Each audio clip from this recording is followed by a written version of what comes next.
Buenas noches, gracias por acompañarnos. Bienvenidos a Tertulia de Noche. Hoy tenemos una invitada muy especial. Se trata de Ana Doris González, que es la presidenta de la Asociación de Profesores de Segunda Enseñanza, APSE.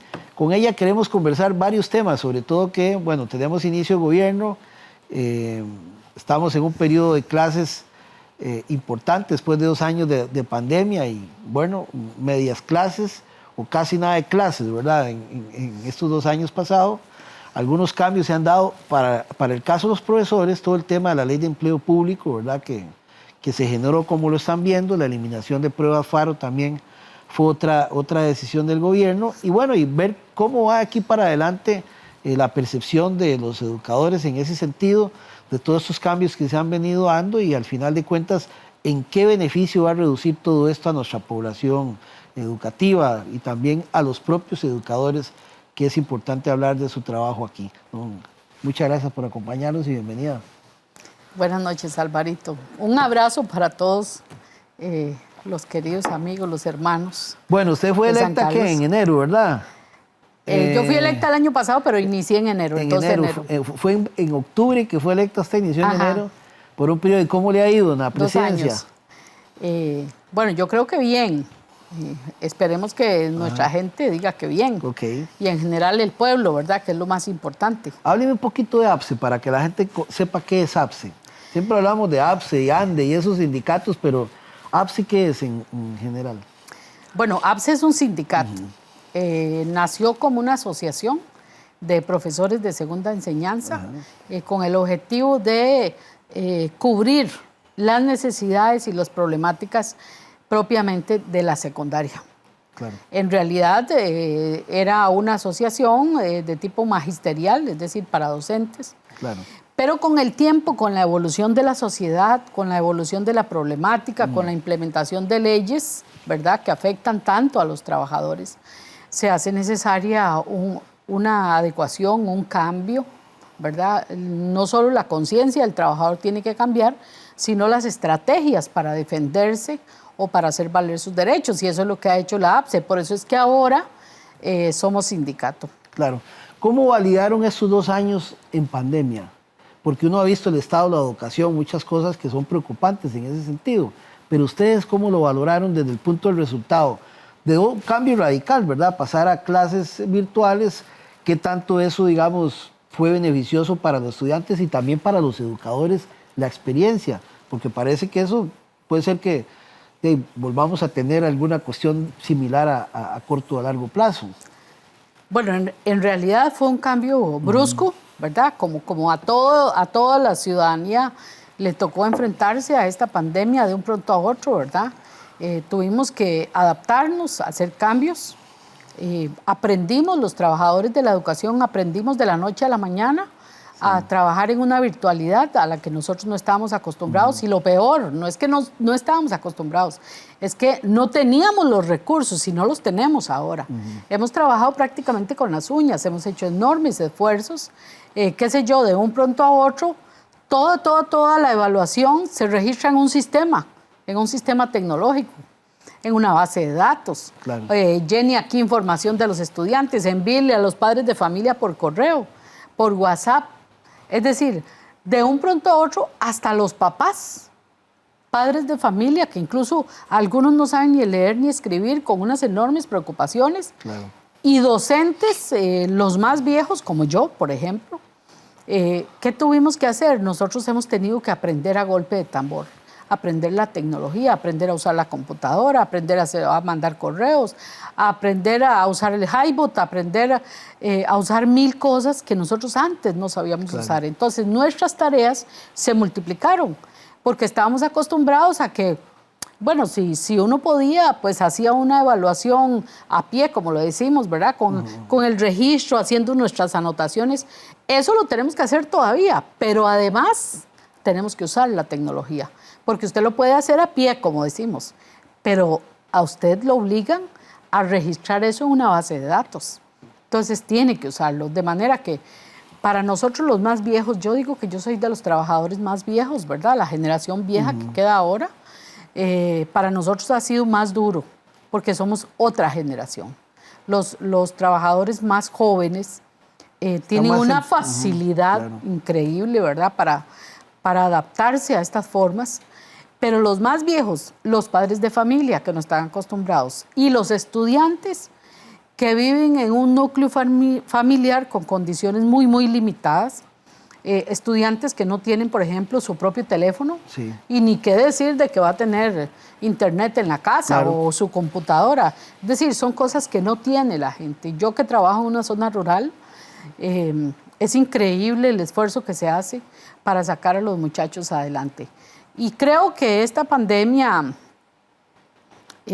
ha hecho una regresión enorme en lo que respecta a la adquisición del conocimiento.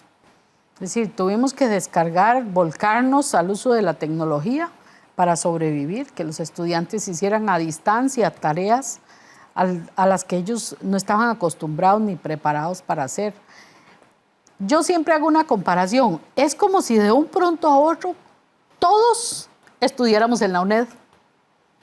A distancia. Los que nos graduamos en la UNED, yo soy graduada en la UNED, aprendimos a hacer todo a distancia. Nosotros construimos el conocimiento, usamos los libros, usamos la tecnología, investigamos y así vamos saliendo. Pero la gente que no ha hecho eso, y ni qué hablar de la primaria, a todo a distancia, es una cosa increíble. Un día de estos en la APSE hicimos en nuestro Facebook, nosotros tenemos un programita de asesoría a su alcance donde le hablamos a los compañeros de los problemas. Y estábamos comentando que nosotros en este momento tenemos unos problemas emocionales, no solo los estudiantes, los trabajadores también. Porque ahora se habla de que estamos retornando a lo de antes, pero a lo de antes no vamos a volver, nunca más. Nosotros no estamos volviendo a lo de antes. Nosotros estamos ante una nueva realidad.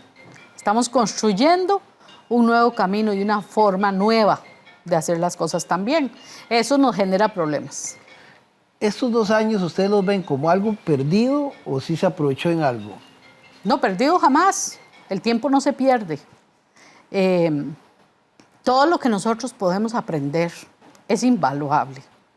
Estas experiencias, si se repitiera una nueva pandemia de esa clase, no es que está pasado, Sí. digamos, estamos en el proceso de la pandemia todavía, pero si tuviéramos que empezar una nueva De encierro, si tuviésemos que ir al encierro de nuevo y tuviésemos que hacer de nuevo una tarea virtual, creo que sería más efectiva. Sí, las condiciones socioeconómicas están dadas para aprovecharlo.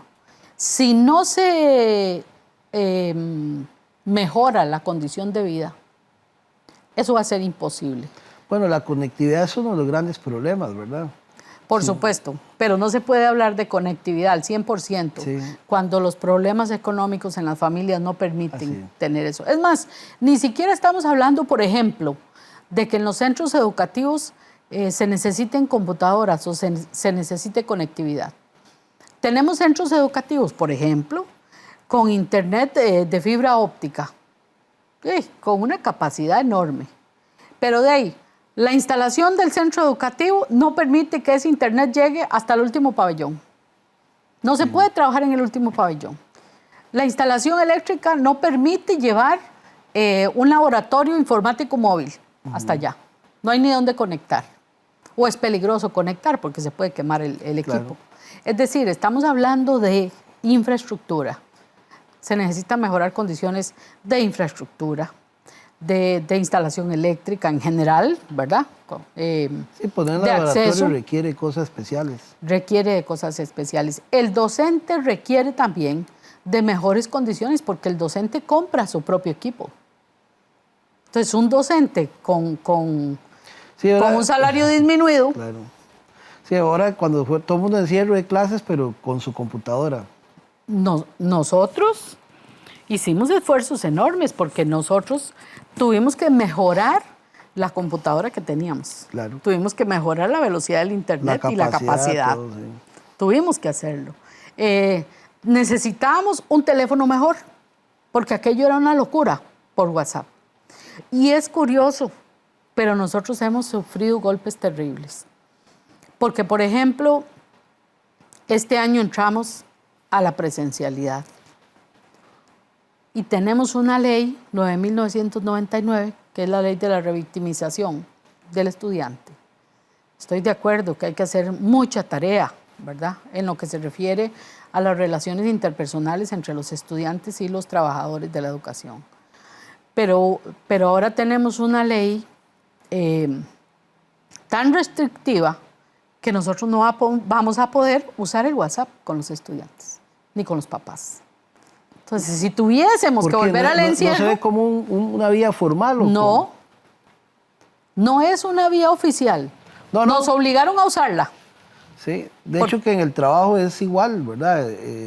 Si a alguien usted le manda de manera directa, lo puede contestar o no lo puede contestar porque es mi teléfono personal y mi red personal.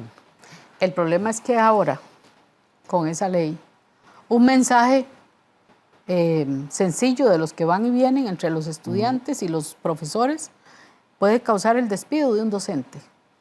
Y entonces yo, por ejemplo, estoy recomendando a los compañeros, ahora que la sala acaba de pronunciarse y rechazó nuestra acción, ¿verdad?, el recurso que nosotros presentamos, yo le estoy recomendando a los compañeros, olvídense de usar el WhatsApp con los estudiantes, ni con los padres de familia. Es decir, el medio oficial es el correo electrónico. Ese es el punto. Y si no hay, qué pena. Es decir, nosotros... Pero ¿qué pasa si usted tiene y a quien usted se lo manda no tiene? No hay manera. El papel, el padre de familia tiene que venir al centro educativo. No hay de otra. Hay que entregarle al estudiante el documento, la guía de trabajo, la ficha que va a trabajar, etcétera. Al final no va a ser mucho avance en la ruralidad donde casi no hay conectividad. Eso es un problema. Por eso es que cuando nosotros hablamos de plan de nivelación, ¿qué es lo que queremos nivelar? Y entonces ahí es donde empiezan los problemas. Eliminar las pruebas FARO. Nosotros no nos hemos ni referido al tema. Sí, yo no he visto ningún pronunciamiento. Es que, Alvarito, estamos hablando de la trascendencia de los temas. El tema de lo que nosotros tenemos que resolver. Sí, para ustedes hay cosas más importantes que resolver que una prueba de ese tipo. Es que en estas condiciones y del momento de encierro en el que venimos, que ya uno no puede decir ni pospandemia, porque la pandemia no ha terminado. No ha terminado. Hablemos de postencierro mejor. Sí. ¿Verdad? Tal vez ese es el término, decir postencierro. Después de este encierro, cuando más ahora ya no usamos la mascarilla, no. Por lo menos no es obligatoria, ¿verdad? Ya con estos cambios, para nosotros, para la APSE, hay temas muy importantes que hay que resolver. Si no se resuelven estas situaciones, por ejemplo, las situaciones de estrés, los problemas emocionales, hay niños, por ejemplo, hay niños que pasaron el kinder y primer grado en la casa. Son niños que no aprendieron a socializar con otros niños. Son niños que no entienden de disciplina, de horarios y de momentos. Eso es lo que yo le iba a decir, porque uno cuando estudia a distancia, pues yo también aproveché la pandemia para hacerme algunos estudios, digamos, virtuales. La disciplina de uno es muy diferente a la de un muchacho, ¿verdad? Uno sabe que tienen un nivel de responsabilidad, pero los chiquillos más bien el hecho de que puedan hacerlo, no sé, me parece que hay un tema de disciplina ahí que hay que trabajar, y lo que usted dice, eso es muy cierto. Digamos, uno lo que ve es no solo ese paso que puedan dar de no socializar, ahora uno le preocupa aún más la situación económica que vive el país y en esas familias en el estado en que están, ¿verdad? Entonces, una situación económica, un poco el hecho de que muchos niños o jóvenes en las casas más bien están diciendo que hay clases para que se vayan y no se fueron, no hay conectividad, y al final la competitividad del país. Y uno dice, bueno, están apostando a que seamos competitivos como país, pero no comienzan en la génesis de la raíz, digamos, ahí hay que comenzar a trabajar. Bueno, ese tema es un tema muy amplio, sí, pero siguen insistiendo en 200 días de clases. No sé, me parece que es una visión más política que la realidad que ustedes viven como docentes en las comunidades donde ejercen sus profesiones. Es que es curioso, pero a veces yo siempre hablo de los parches que se ponen en los programas. Ajá. Si nosotros hablamos de la política educativa, en el papel es espectacular. Siempre lo he dicho, en todos los programas de gobierno, cuando estamos en elecciones, usted ve el programa en materia de educación y es espectacular. Usted dice, qué maravilla. Pero la realidad es otra, es otra. Y nosotros los trabajadores lo entendemos. Una tarea del sindicato es tener una visión clarísima de lo que pasa, de la realidad, de lo que proponen, pero ¿cuál es la realidad? Claro. ¿Cómo vamos a adaptar todo lo que está planteado a la realidad? Y es que en estos momentos, bueno, si nosotros podemos devolvernos desde el 2018, en que se aprueba la ley 9635, la ley de fortalecimiento de las finanzas públicas, con la regla fiscal, y usted empieza hasta aquí, se da cuenta. Ahora, nosotros los trabajadores lo sabíamos, el sindicato sabía lo que iba a pasar. Y ahora las autoridades, por ejemplo, del Ministerio de Educación Pública, se ven limitadísimos por la regla fiscal. Es decir, el crecimiento del presupuesto está limitado. Claro. ¿Limitado a qué? Al gasto. A nosotros eso nos parece un absurdo. Sí hay que optimizar y planificar el gasto. Eso hay que hacerlo, es necesario. Pero no sirve una regla fiscal que es absolutamente restrictiva, limitante, y que lo único que va a hacer para resolver los problemas que trae la propia regla fiscal, la aplicación de esa regla fiscal en medio de la inflación, ¿verdad?, que ya va al 60 y pico %, nos deja solo un escenario. El escenario es el congelamiento. Pero eso no resuelve el problema. Es decir, se quiere resolver los problemas de este país con el congelamiento salarial. Y eso es un error, porque eso empobrece a todo el pueblo. Ese parte de ese congelamiento salarial, con esta nueva ley de empleo público, ¿en qué condición quedaron ustedes como trabajadores de la educación? Es que el congelamiento salarial se da por la regla fiscal. Y la regla fiscal no es por la ley de empleo público. No, es mucho más atrás. Es por la ley del 2018. Exacto, sí. Y esta ley de empleo público lo que viene es a sumar y a recrudecer. Entonces, pretenden implementar una política diferente, por ejemplo, en el tema de nombramientos, en el tema de la asignación del salario, y es una política, primero, que no está clara, no saben cómo implementarla, no tienen el reglamento listo, no saben cómo calcular. Con los problemas que tenemos en la educación, por ejemplo, las diferencias considerables en la forma de pago de los trabajadores de la primaria con los de la secundaria, esas diferencias van a generar un problema mucho mayor. Y nosotros tenemos estudios técnicos, análisis sobre el tema, y hemos hecho observaciones, infinidad de observaciones. Hemos hablado, por ejemplo, de la evaluación, de la tan trillada cantaleta esa de la evaluación del desempeño para los trabajadores de la educación, que no se puede hablar de la misma forma similar a un funcionario de la empresa privada. No, es totalmente diferente. Yo me imagino a Mideplan evaluando trabajadores públicos desde el punto de vista del desempeño, y algo que un día hablaba con Albino sobre ese tema era si le tenían el ojo puesto desde el punto de vista político, qué le podría pasar a un trabajador público, ¿verdad? Pero bueno, esas son decisiones que se tomaron. A mí me parece eso absurdo, pero yo no sé a nivel de educadores cómo va a quedar eso también. Si van ustedes a hacer parte de la misma cobija o se van a regir aparte.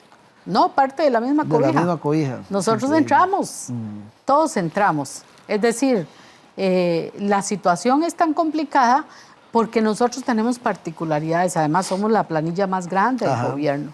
88,000 trabajadores de la educación, es una planilla considerable, muy complicada, todos con diferencias entre sí. Tal vez el tratamiento que había que darle a nuestros problemas es diferente. No se puede encasillar, no es tan simple como entrar en una regla fiscal que nos congeló los salarios. ¿Qué significa que a los empleados públicos, a los trabajadores de la educación, se les congele el salario? Significa que nosotros compramos menos, viajamos menos, comemos menos. ¿Y eso qué significa? Se empobrece la clase trabajadora. Todo el mundo se empobreció. El pulpero, y lo dijimos en la huelga, el pulpero del barrio al que ya no le compramos. Ya estamos comprando menos. Sí. Buscamos opciones más baratas de vestido, de calzado. Por ejemplo, con el congelamiento salarial, ¿cómo van a ser las cuotas nuestras para la caja, por ejemplo? Para los regímenes de pensiones también, congelados con el paso del tiempo.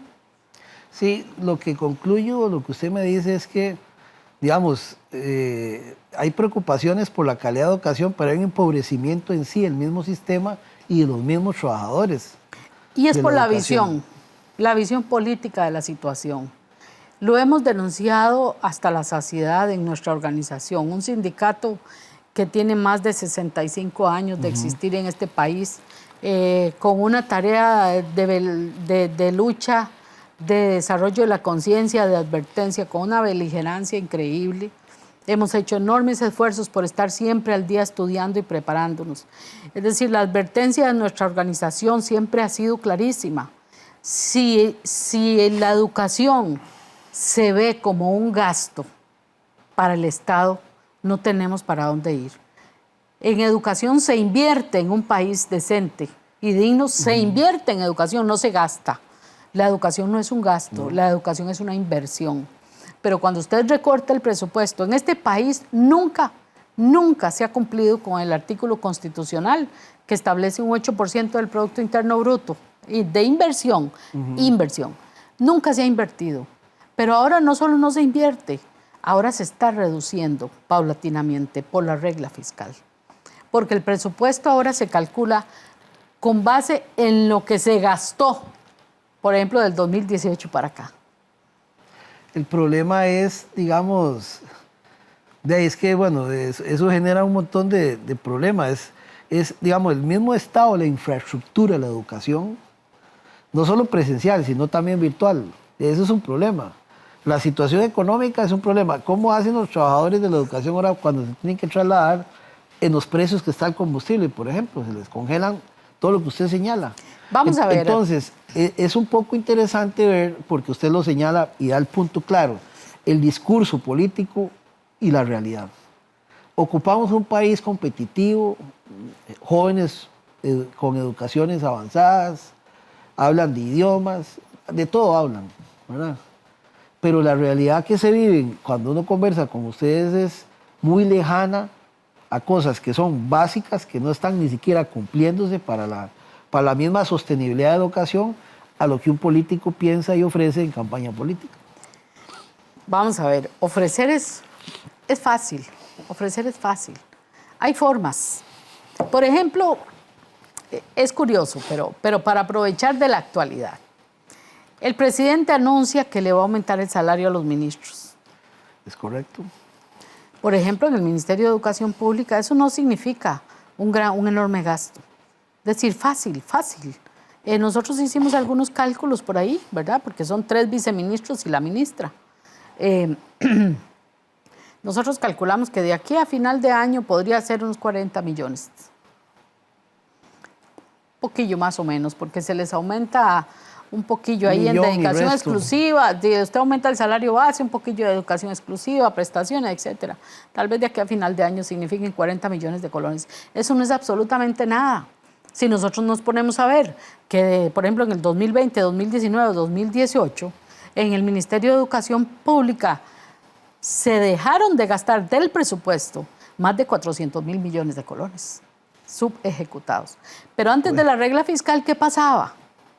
Y estamos hablando de que el presupuesto es de 2.500.000.000, 2 billones. ¿Y qué es lo que pasaba antes de la regla fiscal? Conste, no estoy diciendo, nosotros no estamos de acuerdo con la regla fiscal. Antes de eso, con el dinero que no se gastaba, por ejemplo, se distribuía y se enviaba a las juntas de educación o juntas administrativas. Pero era tan poquito el dinero que le tocaba a todas esas, que tal vez 10 millones de colones no significan nada si se trata de construir, de reparar, de reparar un techo, un cielo raso en un centro educativo. Usted no podía hacer nada con ese dinero. Entonces las juntas no podían utilizarlo porque no alcanzaba, no era suficiente. Y esos dineros se están subejecutando. Sí, se quedan ahí. El problema es que lo que usted no gastó, ya no entra para tomarse en cuenta con el presupuesto del año No se siguiente. lo acumulan. Pero Ya este no. tema de la regla fiscal no solamente es para ustedes, es para todos. Para todos. Yo me pongo a ver el caso del tema ambiental, ¿verdad? Que es un tema también este país complicado, de cuánto el país también se rasga las vestiduras de todo el tema que se tiene y el crecimiento para cuidar un parque nacional. De ahí, es prácticamente nada, otros funcionarios cuidando una cosa ahí grandísima y no se llega a nada. El tema es, ganadores, de que hasta dónde vamos a llegar con todo esto, ¿verdad? Porque le están poniendo un tope a las cosas. Yo no sé si ustedes tienen esa información, pero ¿qué tan endeudado tienen este país, verdad? De que tienen que tomar decisiones de ese tipo, donde el crecimiento propio de los servicios que pueden dar, como la educación, la seguridad pública, el tema ambiental, que son básicos, la salud, tengan que tener un techo, ¿verdad? Y tener a la gente ahí para estar pagando cosas que se idean con tonteras, como trencitos del gobierno pasado, cosas, todo el tema de la corrupción, cuánto se han robado, que esos son los temas que hay que ir a trabajar, ¿verdad? No limitar a la gente para crecer, pero esos desbalances políticos no se discuten mucho, digamos, a nivel público. Cuando se comienza a discutirlos como sindicato, y ahí le llega la presión de que están jodiendo, ¿verdad? A ver, el pueblo tiene que aprender, porque está claro, cada uno de nosotros, los ciudadanos, hasta los que van a nacer, ya deben más de 5 millones. Sí, 6 millones y un poquillo. Por ahí anda. Hasta los que van a nacer, ya estamos endeudados. El problema en este país no se resuelve obteniendo créditos para resolver los problemas. Los problemas se pueden resolver. Nosotros podemos. Sí, ¿cómo? ¿Cómo? Con una correcta reforma agraria, con una verdadera reforma fiscal. Claro. Si el pueblo entendiese que aquí en este país las leyes se aprueban en la Asamblea Legislativa, y yo he insistido que el ataque no es contra el presidente, es decir, sí. no es eso. Nosotros tenemos en la Asamblea Legislativa, es más, en este momento tenemos 2 representantes del cantón. Sí. Es decir, lo que se trabaja en la Asamblea Legislativa, lo que se hace en la Asamblea Legislativa para favorecer a las clases más necesitadas en este país es fundamental. Si los legisladores llegan a la Asamblea Legislativa únicamente a hacer de levantapaletas, nosotros vamos a seguir con esta gran problemática. Y este pueblo, y yo lo digo sin empacho, este pueblo, con el golpe del plan fiscal, que nos ha arruinado a todos, y nosotros lo advertimos, una huelga de casi 3 meses, pero nosotros éramos los vagos, éramos los malos, pero nosotros teníamos razón, claro. Porque cuando hablamos lo hacemos previo estudio, previo análisis técnico, nosotros no estamos inventando. Y nosotros, la ley de fortalecimiento... la gente la idea de que cualquier persona que proteste es por una gollería personal, ¿verdad? Tenemos una visión tan egoísta en ese sentido. Y no se trata de eso. A ver, cuando nosotros decíamos ahí en la calle, cuando andábamos en la huelga, siempre decíamos, entre más pobres sean los empleados públicos y los trabajadores de la educación, por supuesto, entre más pobres somos nosotros, más pobre es el resto del pueblo. Así es. Esa Asamblea Legislativa nos dejó... a los 2 niveles, económico y mental, ¿verdad? Y mental. La Asamblea Legislativa que salió nos dejó la 9635, nos dejó la ley antihuelgas, nos dejó la 9.999, que para nosotros es inconstitucional.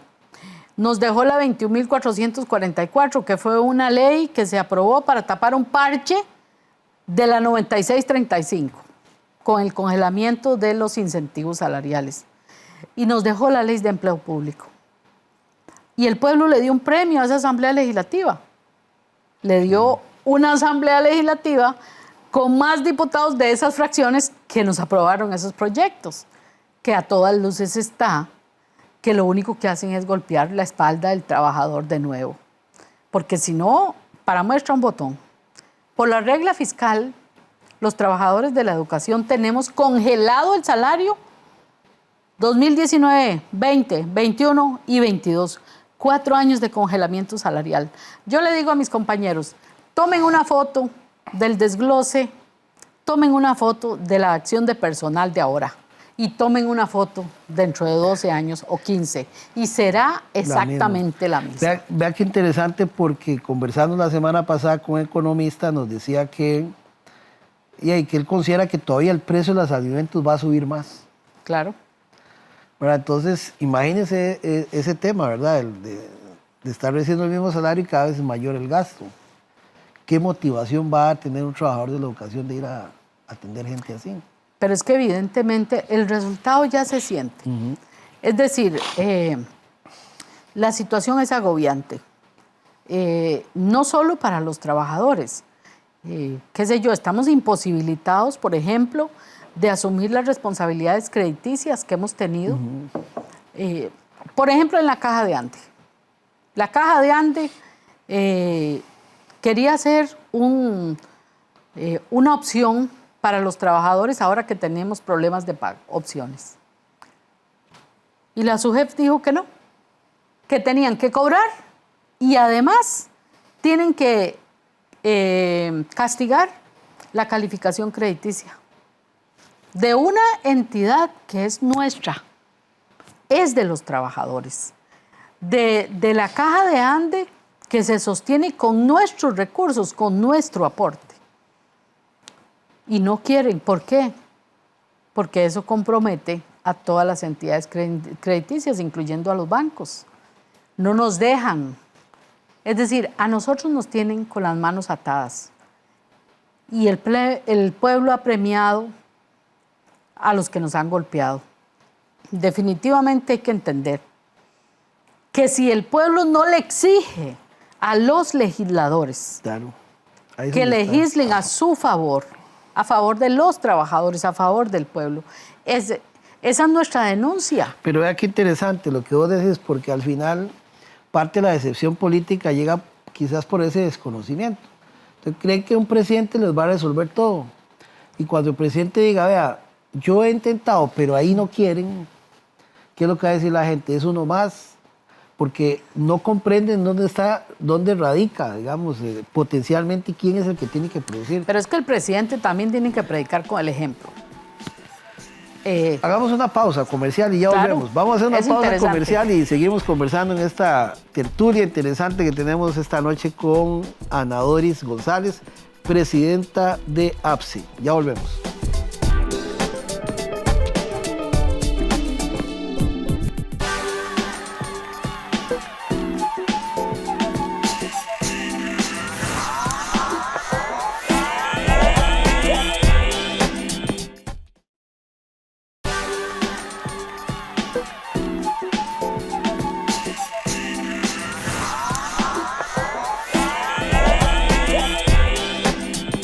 Bueno, seguimos en esta tertulia de noche compartiendo con la presidenta de APSE, Ana Doris González, que nos acompaña hoy aquí en este programa. Reiterar que Tertulia Noche se retransmite los domingos a las 7 por su canal 14. Bueno, hablábamos del tema legislativo, porque ahora quiero que hablamos un poquito sobre qué esperan de este nuevo gobierno, ¿verdad? Si todas estas cosas que usted ha venido conversando las han planteado. Un nuevo ministro, hay un nuevo gobierno, una nueva asamblea legislativa, que el presidente algo dijo de la ley de empleo público, que él algunas cosas no le parecía, pero bueno, hasta ahí no llegó a nada.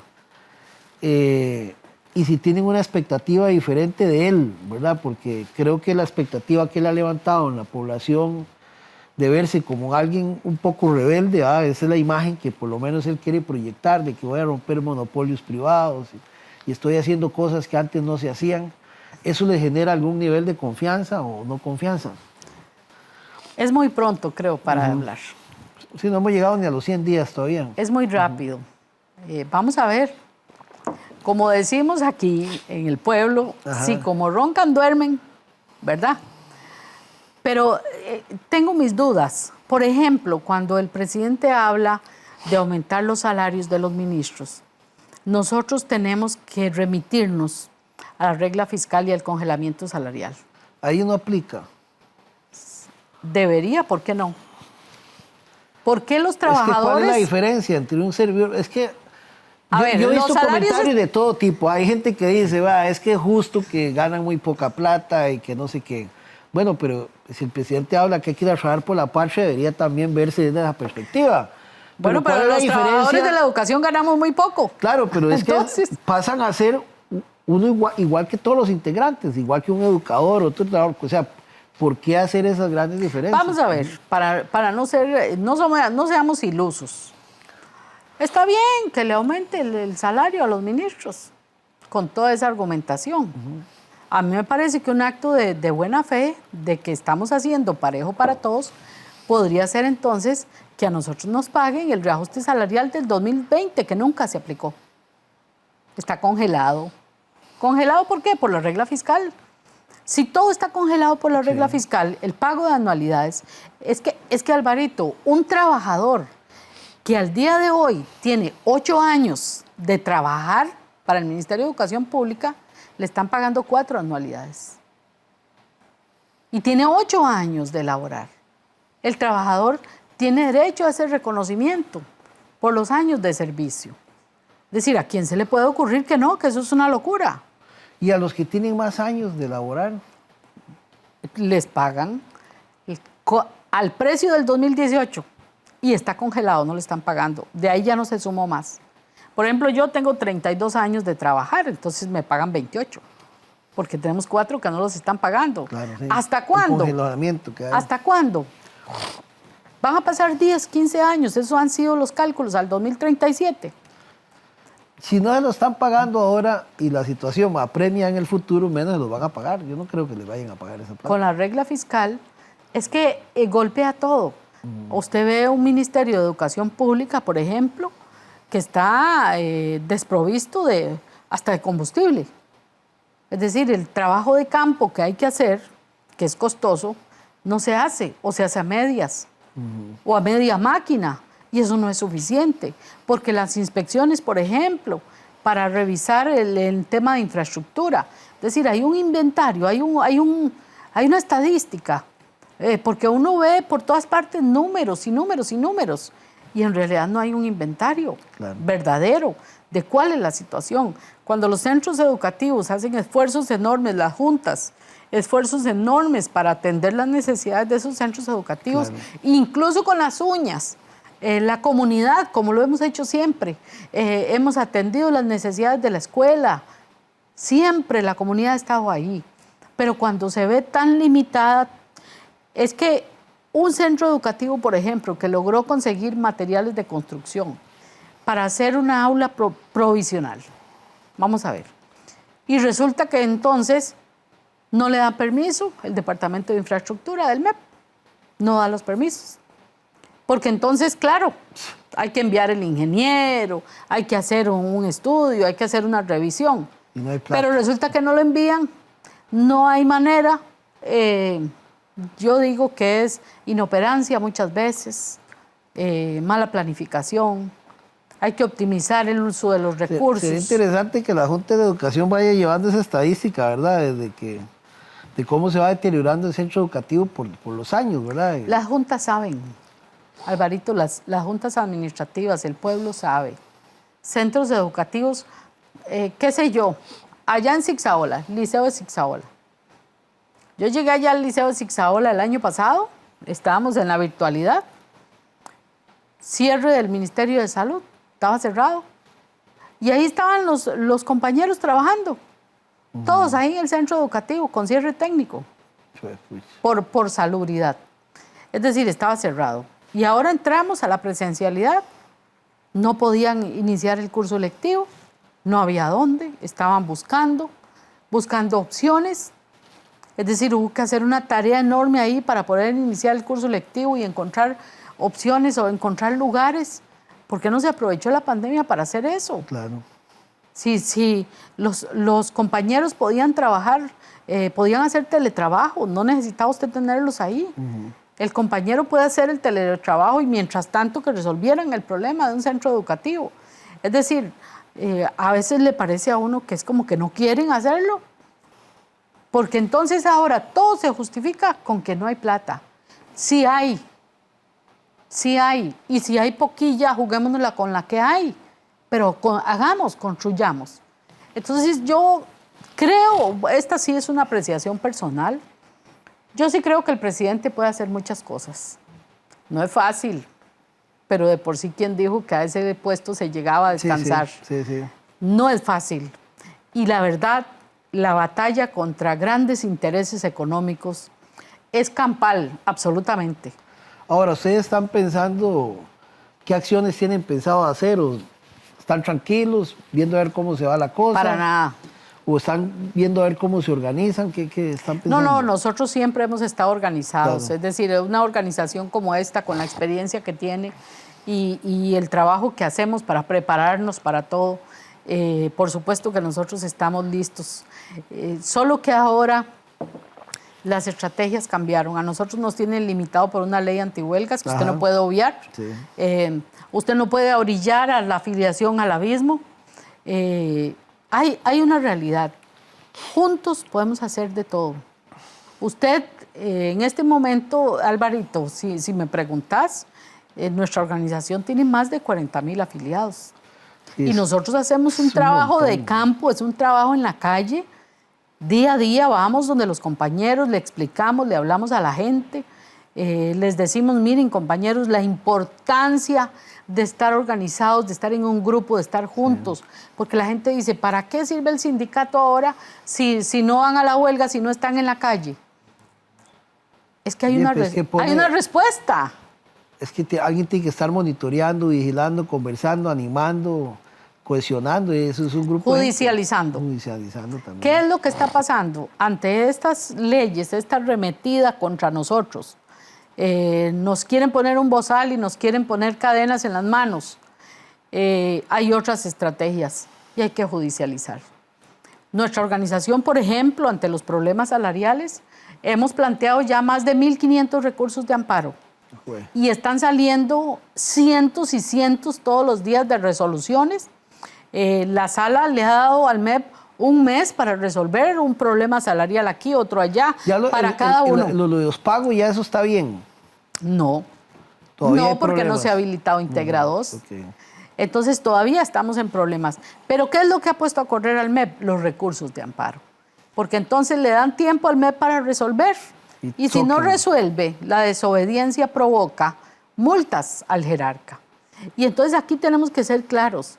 Nosotros no hacemos recursos de amparo para los compañeros porque queramos molestar o no queremos obstaculizar la gestión administrativa, para nada. Claro. Queremos resolverla. Sí. Pero ¿cómo se resuelve? Y en esto hay que ser absolutamente honestos. Inició el curso lectivo y el gobierno de Carlos Alvarado no resolvió el problema. Y luego llega el hackeo y sobre pretexto del hackeo, decir, todo el mundo quédese en la casa con una mano arriba y otra abajo y trabaje sin salario. Eso no es posible. Usted no le puede decir a un trabajador que vaya a cumplir una tarea sin salario. Nadie le puede pedir eso a un trabajador, nadie. Hay que resolverlo de alguna manera. Imagina el estado de ánimo en que tiene que comprar comida, no tiene para pagar sus cuentas. No hay plata para llegar al centro de trabajo, claro. Lo que vos decías, con el combustible cada día más caro. Pero el problema no es solo eso, es que el salario está congelado. Sí. Entonces, con el mismo salario... No le pagan el salario congelado. No le pagan el salario que está congelado. Sí. El mismo desde hace 4 años, sí. Con los grandes problemas que tenemos. Es decir, no hay operatividad en este momento. Yo tengo que reconocer, Alvarito, sí se han hecho enormes esfuerzos por resolver el asunto. Esta ministra de Educación, yo tengo que reconocer, ellos han tratado de hacer un enorme esfuerzo. Claro. Pero es tal el problema de congelamiento, de bloqueo, de falta de operatividad que hay ahí, que es difícil. Definitivamente. Muy poco espacio para moverse. Sí, pero nosotros, el sindicato, tenemos definitivamente que utilizar el único recurso que nos queda y es judicializar. Claro. Porque no nos han escuchado, porque no nos han tomado en cuenta, porque hemos advertido, porque nos han acusado de ser los responsables y nosotros no somos los responsables. Sí. Y a todas luces está, el pueblo lo tiene que ver. No son los trabajadores públicos los responsables de esta situación. Claro. Al contrario, nosotros somos víctimas y hemos dado la solución a todos estos problemas. La APSE le ha entregado, por ejemplo, en este momento, nosotros le planteamos a la ministra de Planificación, en un foro donde yo participé, nosotros hemos planteado soluciones porque hemos dado respuestas.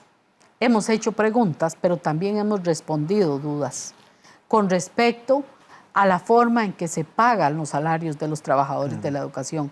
Y nosotros lo hemos hecho con conocimiento de causa, porque tenemos estudios técnicos valiosísimos, reales, eficientes. Podríamos hablar aquí de un montón de temas, Claro. De carrera profesional, de incentivo didáctico, cuál fue la consecuencia después de la aprobación de la 9635, de la regla fiscal, es decir, cómo nos afectó, cómo se resuelven, qué es lo que hay que hacer.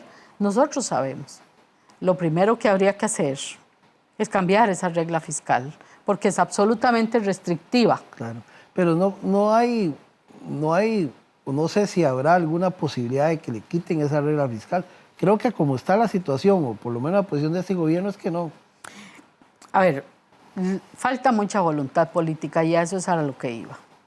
Es decir, hay que ver con el tiempo si de verdad hay voluntad política para resolver los problemas. Yo creo que no, porque si fue la Asamblea Legislativa anterior, Sí. ¿cuáles fracciones eran mayoritariamente ahí? Liberación, la Unidad y el PAC. Y el PAC. Se confabularon y aprobaron esas leyes que no resolvieron y no le dieron al pueblo lo que ofrecieron. Ellos ofrecieron una mejor recaudación y que íbamos a estar mejor y que se iban a resolver los problemas fiscales. Le mintieron al pueblo. Reducción de gasto y tampoco se vio nada. Propuesta de reactivación económica, al igual que el gobierno anterior, como este, tampoco hemos visto nada. Bueno, es que no vamos a ver nada. ¿Quién manda en la Asamblea Legislativa en este momento? La fracción de Liberación Nacional, la Unidad y el PLP. Es decir, vamos a ver. Sí, en este momento el único partido de oposición que hay es el Frente Amplio, nada más. Nada más. Lo demás, todos cuajos. Vea la votación del 1 de mayo. Sí, eso estaba arreglado, ya estaba montado. Sí, ellos vienen. Y tenemos una asamblea muy tirada hacia la derecha, digamos, muy neoliberal, por decir algo. Más neoliberal que la anterior. Porque Rodrigo Arias viene, lo dijo claramente, voy por el sector energético y viene por otros temas que a ellos especialmente les interesa. Para muestra un botón. ¿Cómo es posible que las entidades que nosotros tenemos, la Junta de Pensiones, la Sociedad de Seguros de Vida y la Caja de Ande, 3 instituciones que han sido administradas por décadas por los trabajadores de la educación? La Caja de Ande es la número 1, la más rentable. La hemos administrado nosotros, nuestros representantes, los profesores que han llegado ahí como representantes nuestros han hecho lo que es hoy esa institución. Y ahora se les ocurre al CONACYT decir que van a pedir requisitos de idoneidad para entrar a esas juntas directivas. Hay un proyecto en la Asamblea. Y que entonces las personas que van a nombrar para esas juntas administrativas, para esas juntas directivas, tienen que presentar requisitos y podrían ser personas externas. Que a todas luces quieren meterle la mano a ese dinero, que es nuestro, porque nosotros cotizamos el 5%, por ejemplo, para la Caja de Ande. Imagínense esa parte. Y lo otro es cuando uno ve que el fondo de pensiones del Banco Popular se lo meten al DESA y platas que se pierden. Entonces, uno no sabe qué hacer. Pero bueno, ya estamos haciendo el programa, Ana Doris, para que no quede así como cosas muy abiertas. ¿Qué le podemos decir digamos, a los afiliados de APSE, a los educadores en general, un poco que están viendo todo esto que hemos comentado, de qué va a pasar en el futuro, o qué hay que esperar, acciones que se pueden dar para mejorar su situación? Yo creo que el mensaje que uno puede dar es el mismo que le da a todos los ciudadanos de este país. Nosotros tenemos que aceptar nuestra cuota como ciudadanos de responsabilidad. La responsabilidad nuestra en lo que ocurre es porque no podemos seguir con los ojos cerrados. Hay que abrir los ojos porque mientras nosotros dormimos con los dos ojos cerrados, el gran poder, los neoliberales, aprendieron a dormir con los dos ojos abiertos. Mientras nosotros estamos ahí durmiéndonos en los laureles, ellos están tramando el zarpazo al pueblo.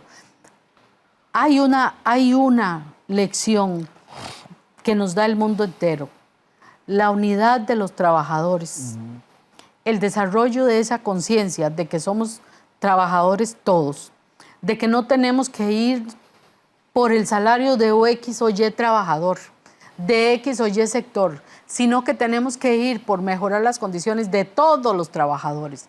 ¿Y cómo se logra esto? Exigiéndole a la Asamblea Legislativa el estudio, el análisis y la aprobación de leyes que favorezcan a los trabajadores y no a los grandes ricos de este país. Porque no son incluso son extranjeros que se aprovechan de todo lo que nosotros tenemos. Para muestra un botón, ya no producimos ni lo que nos comemos. Claro. Y por el camino que vamos, no lo vamos a producir nunca. Seguiremos comprando el arroz que nos comemos. Hay países en el mundo entero, en Inglaterra, por ejemplo, ya escasea el arroz. Allá, ¿a nosotros cómo nos va a ir? Sí, yo estaba leyendo una revista europea de economía y estaban planteando que va a haber escasez de alimentos en el mundo. Por supuesto. Y por otro lado, hablando que el gran negocio en el mundo va a ser invertir en alimentos. Para muestra un botón, Bill Gates, ¿en qué está invirtiendo sus recursos en Estados Unidos y no es en temas de alimentación? Y ahora que vos decías sobre el asunto de abrir los ojos, esperamos que esta clasificación del Mundial no sea una venda para la mayoría de costarricenses, que suele ser un paliativo ahí para que todo el mundo esté en un alboroto o en un jolgorio, porque eso ocurrió. El aumento de los salarios creo que fue el mismo día del partido, ¿no? que ocurrió en los ministros. No pase también lo que pasó en el gobierno de Miguel Ángel, que un 24 de diciembre aprobaron una ley que también tenía que ver con temas de energía. Que estos meses no sean para que ellos puedan acomodar cosas. Porque uno lo que analiza es que estas reglas fiscales lo que hacen es voy a revisar todo, a ver qué muevo, y después comienzan a hacer sus acciones, no sé qué tan buenas o malas, pero usted tiene una contención aquí, que esto es una bomba de tiempo que cada vez crece más. No sé hasta dónde esa regla fiscal, va a contener tanto al sector trabajador público del país, y en términos generales, hasta ver dónde le va a reventar en la mano como un chiquitraque. Pero sí van a tener que comenzar a abrirse un poco y a dialogar, creo, un poco más. Pero como usted dice, es muy temprano para ver esas acciones políticas que van a dar. Y ojo con la Asamblea Legislativa, ahí es donde está el tema central. Yo creo que no va a pasar nada. No va a pasar nada. Porque todo esto es parte de un plan bien estructurado y bien diseñado. Es el modelo neoliberal implementado a nivel mundial, y aquí que lo vemos, algunos lo vemos, algunas organizaciones lo vemos, algunos grupos sociales lo vemos, porque lo hemos estudiado y lo hemos seguido a través de la historia, claro, en todas las partes del mundo. El problema es que, por eso yo digo, si el pueblo sigue cerrando los ojos y no quiere ver que esto es parte de un plan, no es una cosa que nació ayer, sino que viene tramándose desde hace décadas en este país. Si la gente no lo ve, vamos a seguir cometiendo los mismos errores. Estamos premiando a los que nos tienen muriéndonos de hambre. Ana Doris, muchas gracias por acompañarnos. Gracias a usted, Siempre Alvarito. Es un placer conversar con usted. Sí, por supuesto, el placer es mío. Qué gusto estar aquí. Muy amable. Buenas noches, muchas gracias. Y un saludo también para todos los demás integrantes de APSE. A ustedes por habernos acompañado, muchas gracias. Recordarles que el domingo a las 7 de la noche también se reprisa este programa. Nos vemos la próxima semana, que para la próxima semana tenemos un programa muy lindo. Vamos a ver de un tema artístico. Pero bueno, ahí lo van a ver. Gracias y nos vemos. Chao.